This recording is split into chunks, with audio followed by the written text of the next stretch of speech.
Meus irmãos, a paz do Senhor. Podeis assentar, meus irmãos. Mais uma vez, Deus me concede a felicidade de poder estar aqui na DETAG QNO, igreja que eu conheço desde quando ela era numa casinha, um barraquinho. Assisti às primeiras construções aqui, uma igreja pequena também, depois foi feita outra maior e agora estamos nessa grande igreja, confortável, espaçosa, que cabe muitas pessoas, som organizado, iluminação de primeiro mundo, irmandade serva do Senhor Deus. Estou grato a Deus por retornar e estou à disposição do pastor Edson, do pastor vice-presidente e dessa igreja de modo em geral. O pastor Edson diz que agora eu já estou jubilado. Todos sabem o que é jubilado, é aquele que parou de pastorear.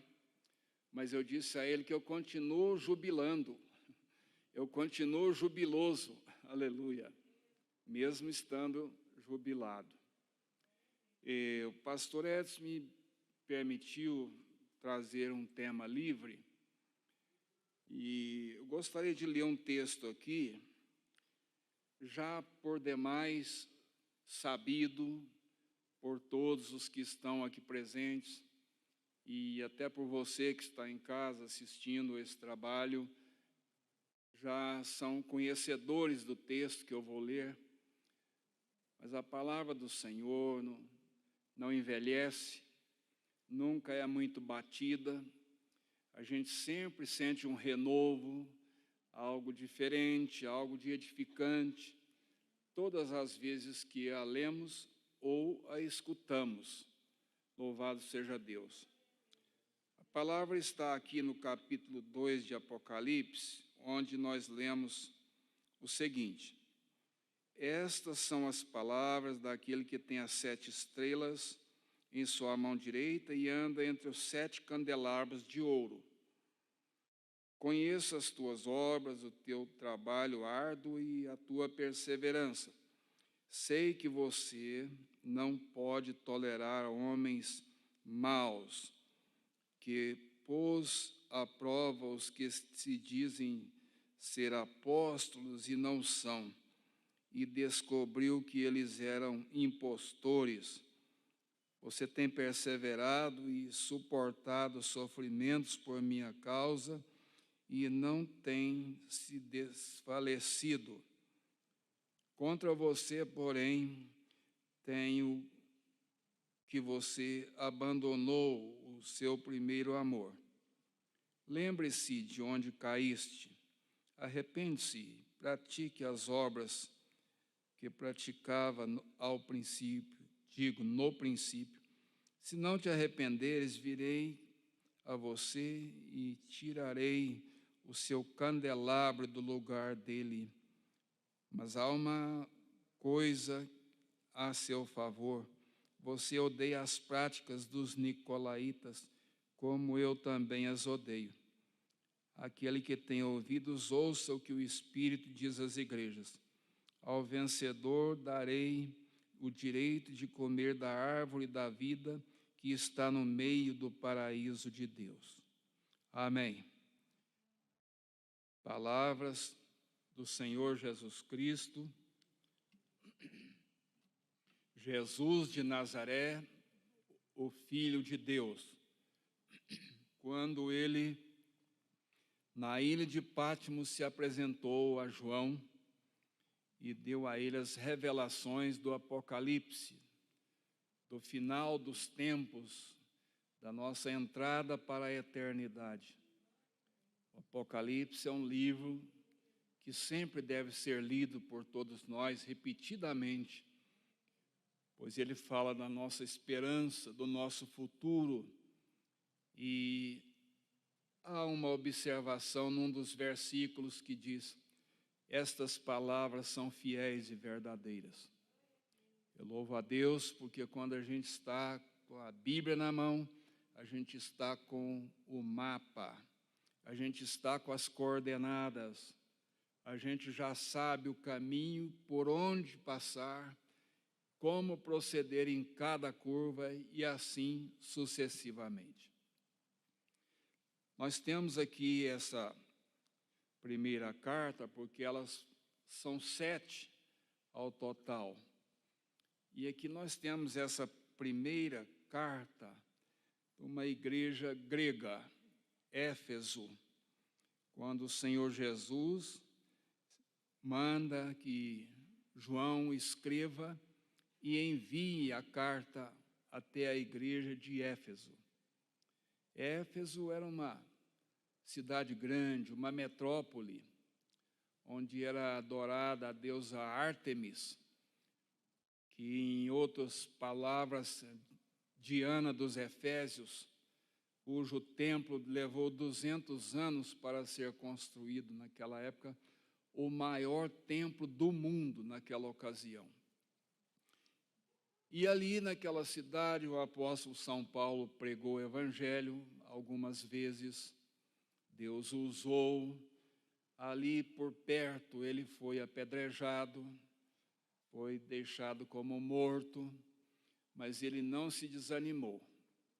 Amou os efésios como irmãos e escreveu uma carta a eles, cheia de mistérios, amabilidades, confidências, instruções benéficas para o andamento da pessoa na vida social, conjugal e espiritual. São 6 capítulos da maior riqueza que a carta aos Efésios contém. Compensa ler, compensa repetir, porque foi um homem santo de Deus que o escreveu. Ele não escreveu por escrever, escreveu na inspiração do Espírito Santo. Ali há coisas que ele não poderia saber escrever, mas Deus o impulsionou e ele foi usado para isto. Então a igreja aos Efésios nasceu, cresceu e depois passou por turbulências, mas ela permaneceu.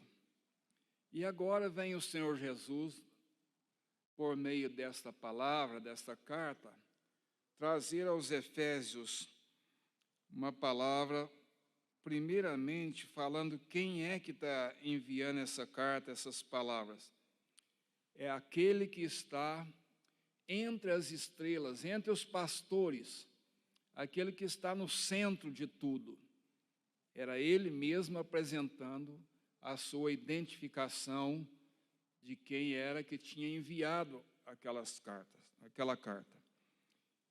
Então ele aqui diz que essas são as palavras daquele que tem 7 estrelas e anda em 7 candelabros de ouro. Conheço as tuas obras do teu trabalho.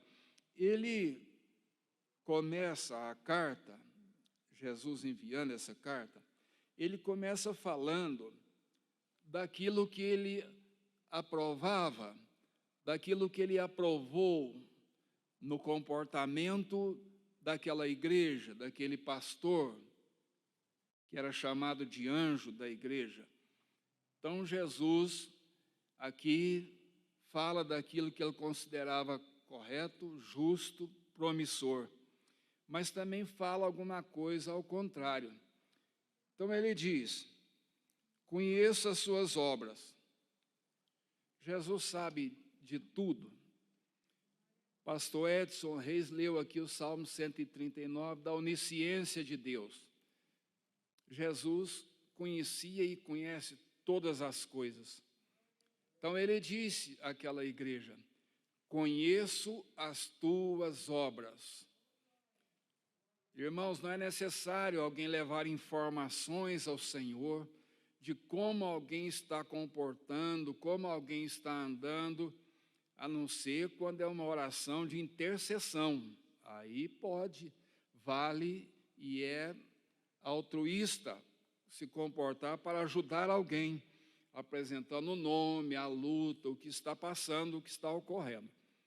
Mas para dar informações, Jesus conhece as nossas obras, ele já sabe do nosso procedimento. A Bíblia fala de um homem que foi orar e falou: Senhor, eu pago meu dízimo, eu jejum, eu sou um homem limpo, etc. Jogando conversa fora na hora mais preciosa da vida, que é a hora de orar. Por que ele estava falando aquilo, gente? Não havia necessidade. Jesus já conhecia, mas ele, no afã de apresentar suas credenciais, falou aquilo. Mas nós não necessitamos falar isso para Jesus. Houve homens piedosos que falaram de sua vida, Ezequias e mais outros, mas num tom de humildade, não no tom de arrogância, de soberba. Então Jesus diz: primeiro, conheço as tuas obras. Às vezes a esposa não conhece as obras do marido. O marido, o pai não conhece as obras dos filhos às vezes, mas Deus conhece. Jesus conhece tudo. Jesus sabe o que vamos escrever antes de teclarmos, ele já sabe. Jesus já sabe o que vamos pedir antes de pronunciarmos a palavra ou fazer um requerimento. Conheço as tuas obras.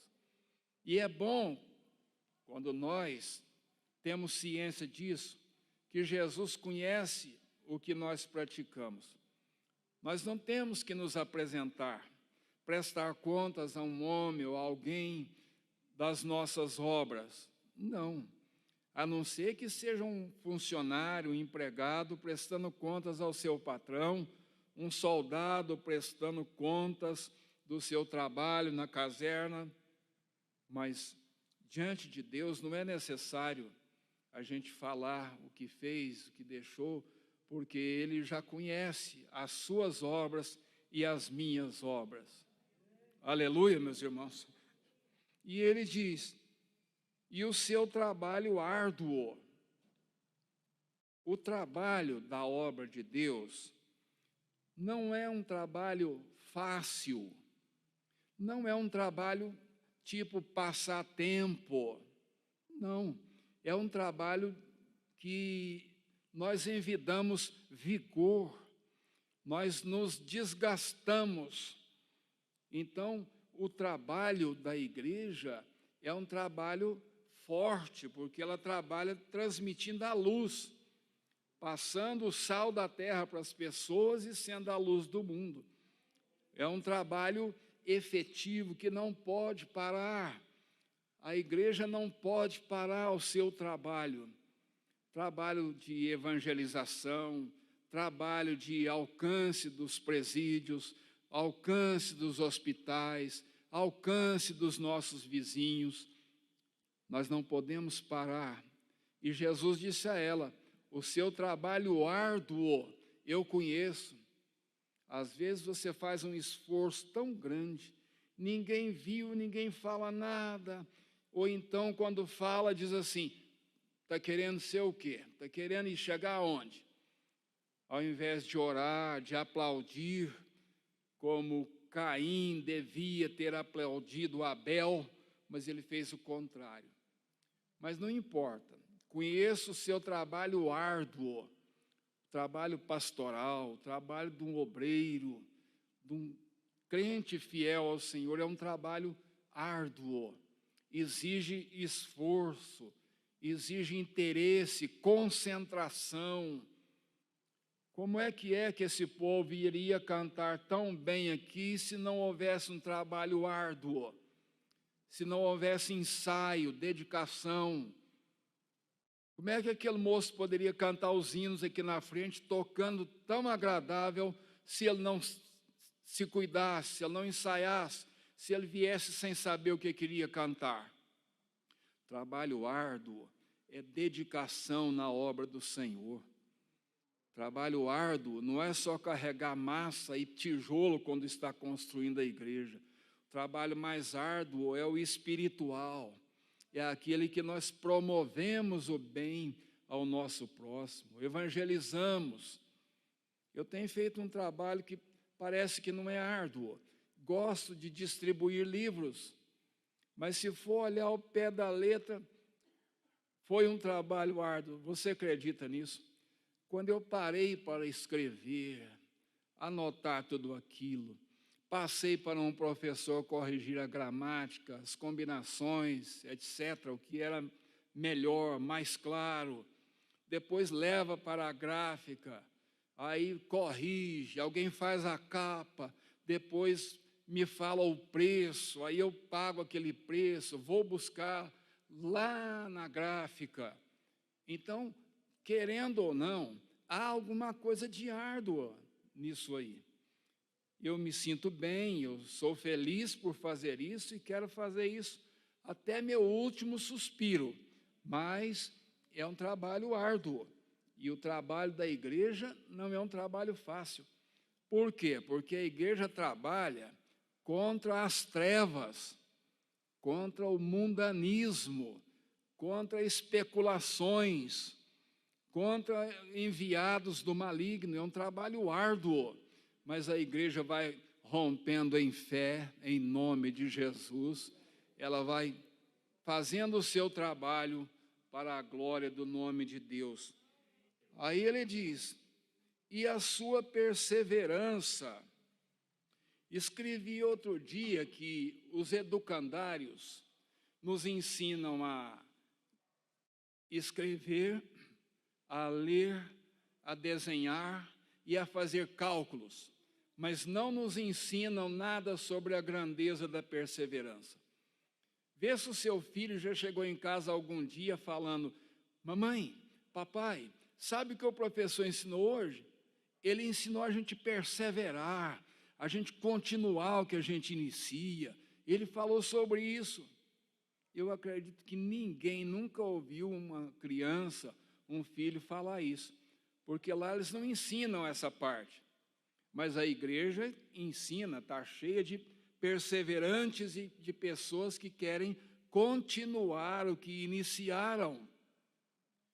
Irmão, a pessoa que não sabe perseverar estará sempre na lista dos derrotados.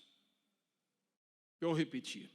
A pessoa que não sabe perseverar estará sempre na lista dos derrotados.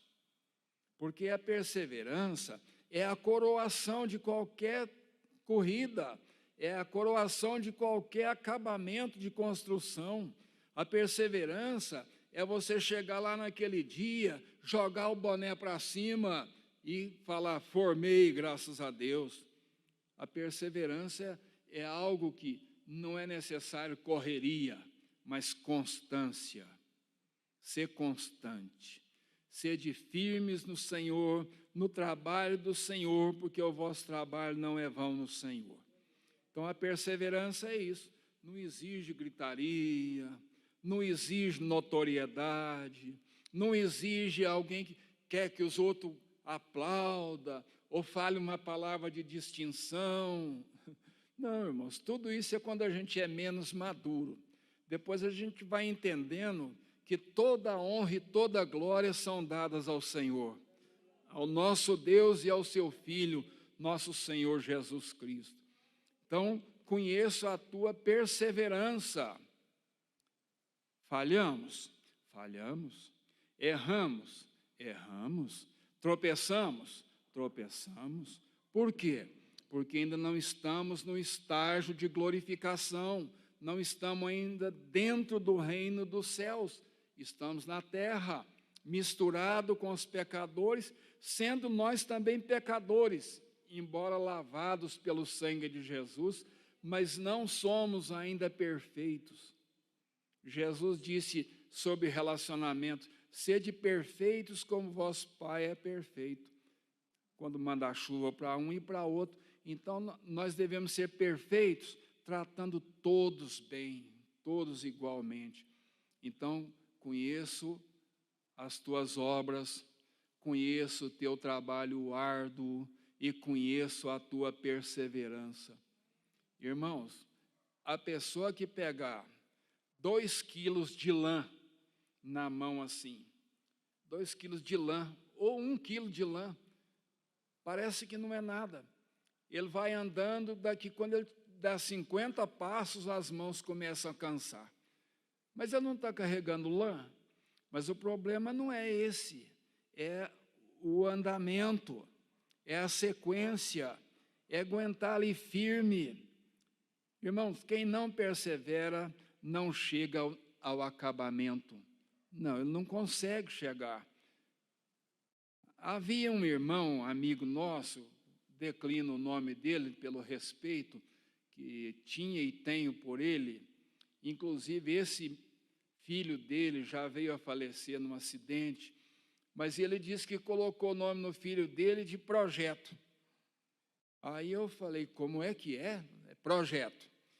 Ele, há 2 meses, queria aprender a tocar violão. Começou, fez algumas notas, depois falou, não é violão não, é piano mesmo. Aí o pai matriculou na escola de piano, ele estudou mais um pouco, largou o piano para lá, não é piano não, eu vou ver o que eu quero ainda. Falta de perseverança, de escolher corretamente, de pagar o preço. Ou será que nós estamos pensando que Beethoven, que Tchaikovsky, essa turma, escreveu essas letras da noite para o dia assim? Não, demora tempo, exige atenção, concentração, melodia. Meus irmãos, cifras, essas coisas todas, dá um trabalho gigantesco, que o digam os músicos que tocam na nossa orquestra aqui, na nossa banda, eles que o digam como é difícil ler e seguir aquilo, quanto mais compor, ser compositor. Então, é preciso que tenhamos perseverança naquilo que Deus coloca na nossa mão. Um homem pode querer plantar feijão, arroz, alguma coisa, mas se ele não carpir, se ele não adubar a terra, se ele não preparar os sulcos, se ele não jogar ali a coisa, a semente, ele não vai colher nunca. Ele tem que projetar e ser perseverante. Hoje vai ser plantado, hoje vai ser regado, hoje vai ser adubado. Assim é a nossa vida cristã também. Pode até fazer referência à leitura bíblica anual. Quantas pessoas diziam, esse ano vou ler a Bíblia toda. E aí vai uns 2 meses, depois começa a desanimar, eu vou deixar para ler amanhã, daqui a pouco ele não está lendo mais nada. Perdeu 1 ano. Eu já tenho, acho que uns 10 ou 12 anos que estou lendo a Bíblia toda, todo ano, com um grupo de pessoas na minha página do Facebook. Todo dia eu coloco lá os capítulos que nós lemos e alguma coisinha, para não ser cansativo, a respeito do capítulo. Às vezes o nome de um personagem, algum feito interessante, coloco lá. Agora mesmo, eu fiz a soma, nós já lemos mais de 600 capítulos esse ano. Como foi que leu tudo isso, pastor? Primeiro, lemos os 150 salmos no começo do mês. São 30 de janeiro, nós lemos os 150 salmos. Depois começamos em Gênesis, Número, aí vai na sequência lógica. Nós já lemos 650. Como a Bíblia não tem nem 200 capítulos, então digamos que faltam 600. 600. A gente está lendo 3 de cada dia por Jeremias, porque os capítulos são grandes, é o maior livro, um dos maiores livros da Bíblia é Jeremias. Então, a gente está lendo 3 capítulos por dia. Quando dá para ler 4, eu coloco lá 4. Quando é 5, 5, 2, depende do dia. Mas tem que haver perseverança. Irmãos, aqui para nós, somos humanos. Deixa eu falar de coração. Eu estou conversando com você agora na sua casa, na sua mesa de tomar café. Nós estamos conversando ali e eu posso falar para você e você fala para mim assim, pastor, daí, eu estou tão desanimado. E eu posso falar para você também, irmão, eu também estou desanimado, viu? Ser pastor não é fácil. Irmão, tem dia que dá um desânimo, dá uma vontade, dá uma pausa, e ele fala, eu estou desse jeito. Vontade de, nem sei de ir para onde, eu não sei. Irmãos, isso é natural de cada um de nós. Todos nós temos esses momentos. Você está pensando que é só você que dá vontade de sair assim? Não. Todos nós somos humanos e dá essas vontades. Mas aí a gente chama Jesus e fala, Senhor, o desânimo está querendo me pegar. Ele vai falar, não, mas não vai te pegar porque eu estou contigo até a consumação dos séculos. Glória ao nome do Senhor. Então, conheço a tua perseverança. Irmão, eu não conheço a tua perseverança, mas Jesus conhece. Eu não conheço o seu labor diário, mas Jesus conhece. Eu não conheço o seu fervor, o seu ardor, mas Jesus conhece. Deixa Jesus conhecer e isso é suficiente. Você não precisa de nenhuma salva de palmas para ir para o céu. O que nós precisamos é de estarmos lavados no sangue do Cordeiro. Isso é que importa. Não importa se alguém aplaudiu, se criticou, se censurou, se estamos fazendo corretamente no temor de Deus, é o suficiente. Glória a Deus. E ele diz mais, sei que você não pôde tolerar homens maus, que pôs à prova os que se dizem apóstolos, mas não são, e descobriu que eles eram impostores. Eu acredito que na nossa igreja aqui não tem impostor. Porque impostor não é só quem se nega a pagar imposto, não. Impostor é uma pessoa desequilibrada, que quer mandar em tudo, quer dominar alguma coisa. Impostor vem de imposição, a pessoa quer impor a sua ideia. E o pastor fez assim, mas eu não gosto assim, eu gosto é assim. Conjunto cantou daquele jeito, mas aquilo não é jeito de cantar, tem que cantar é assim. Outra coisa, eles ficou repetindo umas 3, 4 vezes. Eu não gosto disso. Irmão, quem é que está mandando você gostar, irmão?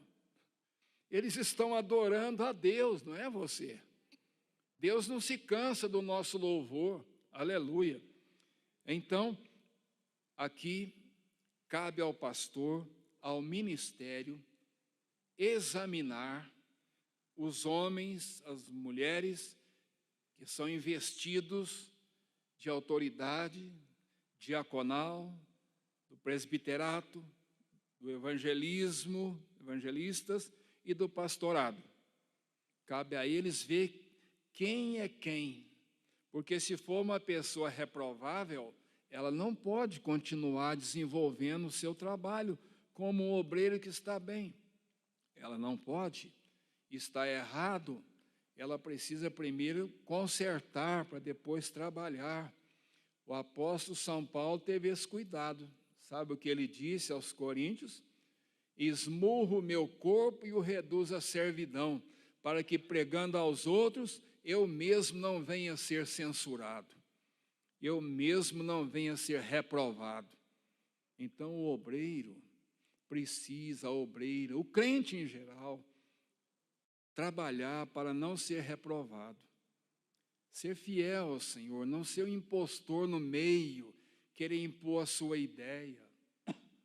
O homem de Deus tem que ter bom testemunho, viver em paz com a esposa, viver em união com os filhos. Não estou falando que é para ser as 1000 maravilhas, porque isso não existe, mas aqueles que sabem se respeitar, sabem amar, perdoar, colaborar com aquele que falha, com aquele que é bem-sucedido, agradar, enfim.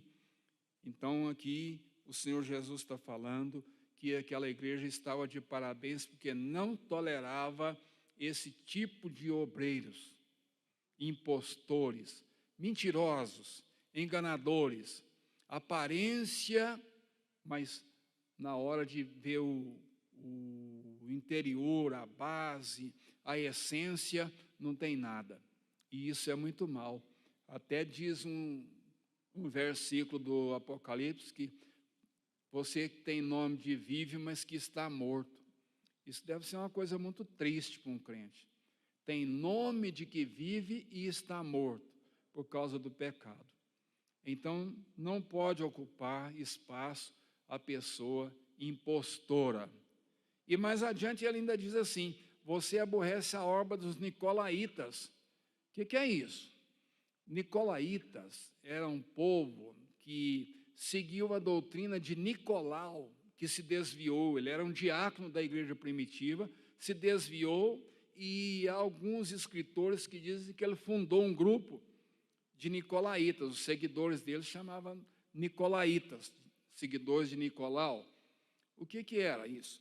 Ele trouxe para o seu grupo, para o Novo Testamento, para o seu povo ali, a doutrina de Balaão. Que doutrina é essa de Balaão? A doutrina de Balaão é que Balaão, ele queria amaldiçoar o povo de Deus e Deus não deixou. Isso, todos vocês já lembram disso no passado.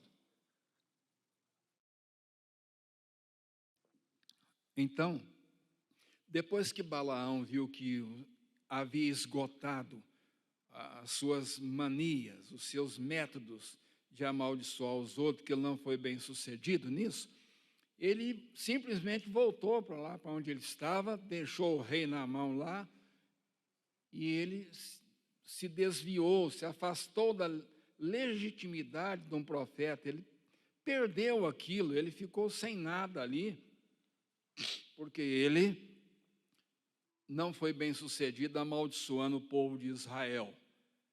Deus não permitiu. Porém, depois ele disse: já sei, eu não consegui amaldiçoá-lo com as minhas obras, os meus feitiços, os meus sacrifícios nas montanhas, mas eu vou derrotar esse povo com o sensualismo. Sabe o que ele fez lá em Israel? Arranjou bailarinas, mulheres de vida livre, para dançar e se projetar na frente dos homens de Israel, das mulheres de Israel. Isso a gente vê muito aí pela internet, mas nós não temos tempo a perder com isso. Temos que vigiar o nosso ser, porque o Espírito Santo está em nós.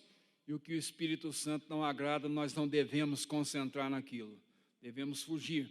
Mas aí o Balaão levantou esse movimento e conseguiu atrair alguns dos filhos de Israel para o pecado da sensualidade, do adultério, da prostituição. Então ele está falando aqui, Jesus está falando contra os nicolaítas, que vocês também os repreendem. A igreja não pode tolerar uma pessoa exótica, uma pessoa que fica tirando retrato imoral e pondo lá nas páginas sociais, e depois vem aqui para a igreja falar em línguas. Parece que eu já estou entrando na parte de doutrina. A doutrina não cabe a mim, cabe ao pastor Edson. Mas eu estou falando que uma ligação aqui do assunto que chegou a voltar lá em Balaão. Ele não conseguiu por um lado, mas ele conseguiu pelo outro. Irmãos, a tentação é desse jeito. Quando ela não consegue te derrubar, ela te coloca lá em cima das nuvens. Quando a crítica não te derrota, o elogio te derrota, nos derrota. Porque o maligno sabe o ponto fraco de cada pessoa. Ele usa os seus intermediários, ele tem pessoas especialistas para essas coisas. São servos dele. Então ele chega e critica, e o crente está firme, olhando para Jesus, autor e consumador da fé. Aí ele fala: vou mudar a minha tática, vou encher a bola desse crente. E começa a elogiar o crente. Você é tão direito, você é tão distinto, você é isso, você é aquilo, todo mundo precisava aprender com você. Irmãos, precisamos ter cuidado com essas coisas. Isso chama-se lisonja. Lisonja são elogios baratos, elogios inconsequentes que não têm nenhum valor. Então, a palavra do Senhor Jesus aqui é que eles descobriram os impostores e os tiraram dali. É doloroso saber que, às vezes, uma exclusão é necessária.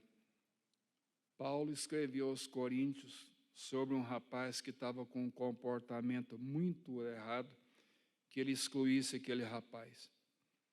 Mas na segunda carta, Paulo fala, já é hora de conversar com aquele rapaz de novo. Não tenham ele como inimigo, tentem recuperá-lo. Obreiros que estudam, pessoas que estudam, sabem do que eu estou falando.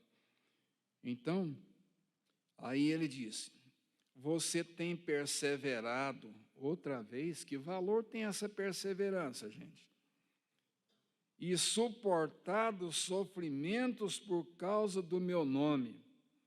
Suportar, aguentar, é fazer de conta que aquilo faz parte da vida da gente. Suportar a esposa, o filho, o vizinho, suportar o patrão, suportar as pessoas, suportar a carga que vem sobre nós.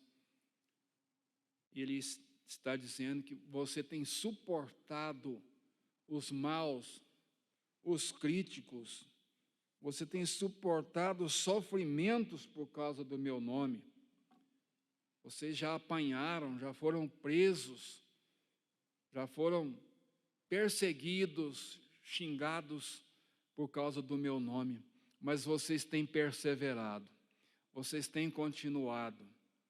A igreja, meus irmãos, na terra, ela não está aqui para ser aplaudida, ela não está aqui para ser bem vista, ela está aqui para semear. Semear a palavra de Deus, trabalhar, levar a palavra que sara, que cura, que dá uma vida nova, cheia de propósitos, de vida abundante para as pessoas, vida de paz. Mas o povo não compreende isso. O povo zomba de nós. Até mesmo nessa época de pandemia, as igrejas têm tido que restringir o seu pessoal. Eu sei que isso é um protocolo e nós precisamos atendê-lo. Está escrito aqui nas portas dessa igreja que nós estamos obedientes às autoridades. Mas o que eu fico pensando é que não pode reunir aqui, mas pode reunir dentro do ônibus, pode reunir dentro do metrô, pode reunir nas filas de banco, pode reunir em barzinhos. Então, e aí, como é que fica isso? Mas a igreja não pode. Mas não tem problema, não. Isso aí é um vento passageiro. Nós sabemos em quem nós temos crido. Glória ao nome de Jesus. Então, nós vamos prosseguindo. Não importa o que estão falando, pensando, não importa as flechas. Meus irmãos, nós estamos no caminho da pátria celestial. O nosso negócio é caminhar, né? E ele diz, suportar os sofrimentos por causa do meu nome. É por isso que esse povo faz tanta coisa com o nome de Jesus, com a imagem de Jesus, fazem coisas terríveis. Eles não sabem que vão enfrentar Jesus no último dia, diante do tribunal do trono branco. Jesus vai julgar essas pessoas que tomaram seu nome em vão. Então ele está falando, vocês suportam os sofrimentos por causa do meu nome, por causa do nome de Jesus, não é por causa de outra coisa não, viu? Mas nós vamos prosseguindo. E ele diz, e não tem desfalecido. Acabei de falar sobre o desânimo. Você não desfaleceu, você não se desesperou, você não saiu de órbita, não conseguiram tirar você do sério, você está aí determinado como antes, você não parou, você não estacionou, você não paralisou, você continuou. Aleluia. Digam comigo, você continuou. Você continuou. Vamos lá, irmãos. Você continuou. Não importa o que falem, importa é continuarmos. Jesus falou todos esses pontos para aquela igreja, irmãos. Está falando conosco hoje. Mas aí Jesus não pôde deixar de falar algo que eu vou falar para a conclusão. Ele não pôde omitir, ele não conseguiu deixar isso sem ser falado. Contra você, porém, tenho isto: você abandonou o seu primeiro amor. Essa aí é pesada. Jesus não falou que essa pessoa deixou de esforçar, de pagar o seu dízimo, de sair do grupo que cantava. Jesus não disse que você está agora assim, menos ativo. Não, Jesus disse: tenho, porém, contra ti que você deixou o seu primeiro amor. Ah, se os casais soubessem disso, a vida conjugal continuaria. A minha está chegando aos 48 anos, agora no dia 21 de julho. Graças a Deus, graças a Deus.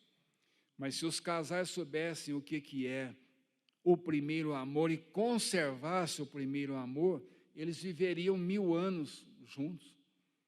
O que é isso, o primeiro amor? É aquele primeiro encanto, aquela primeira beleza, aquela lua de mel, aquele prazer.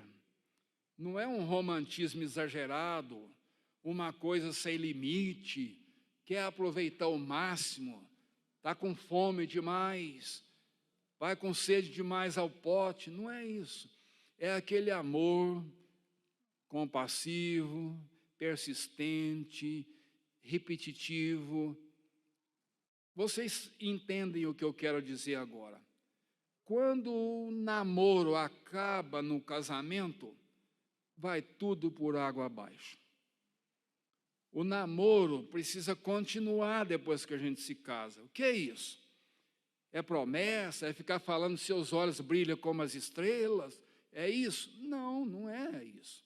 É aquele respeito, aquele prazer de estar perto, aquela alegria de estar de mãos dadas com a esposa, com o marido.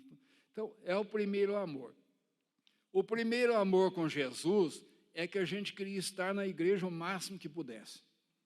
O primeiro amor com Jesus é que a gente queria falar dele para todo mundo. O primeiro amor com Jesus é o prazer de ler sua palavra, de meditar nas suas palavras imutáveis, excelsas, benditas. O primeiro amor é querer agradá-lo, é ficar triste quando fazia alguma coisa que não era correto, um tropeço, um erro, uma falha. O primeiro amor é isso, é cultivar aquela comunhão, aquele prazer inicial que a gente teve. Porque quando Jesus nos tira do fosso, da lama, e nos transforma, era motivo de nós ficarmos andando de braços erguidos, agradecendo a Deus, porque saímos da estrada da condenação e estamos na estrada do reino de Deus. Louvado seja Deus. Então, o primeiro amor era aquilo, o desejo de amar os irmãos, de amar a família, de amar os pecadores, amar a obra do Senhor. Jesus falou: tenho, porém, contra ti que você tem deixado o primeiro amor. Jesus não disse que aquela pessoa trocou o primeiro amor, ou vendeu o primeiro amor, ou negociou o primeiro amor. Não, ele disse: você deixou o seu primeiro amor. Ou seja, foi esfriando. No começo era o prato em cima de um forrinho, a comida, o suquinho, depois aquilo foi diminuindo, já ele que tem que pegar lá. E assim vai na vida conjugal, a mesma coisa de Jesus. No começo a gente participa da ceia Oh, meu Deus, como participei da comunhão, a comunhão daquele que morreu por mim, glória a Deus. Vai passando o tempo, aí Paulo chega a dizer, vocês não discernem o corpo do Senhor. Cada um toma de qualquer jeito, e não pode ser assim. O primeiro amor precisa ser retornado, recomeçar. E aí Jesus faz 3 exigências. Primeiro, lembra-te de onde caíste. Segunda, arrepende-te. E terceira, pratica as primeiras obras. Vou repetir. Primeiro, Jesus disse, lembra-te de onde caíste. Segundo, arrepende-te. Terceiro, começa a praticar as primeiras obras outra vez. É como se Jesus estivesse dizendo, eu estou lhe dando a oportunidade, estou lhe dando carta branca. O que passou, passou, vem comigo. É mais ou menos como aconteceu com Pedro. Pedro negou Jesus.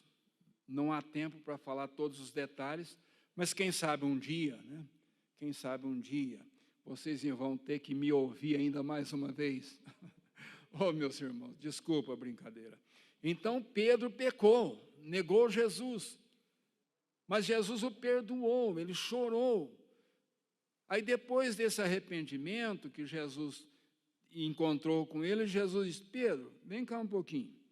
Tirou ele do meio dos discípulos e falou, quero falar uma coisa com você.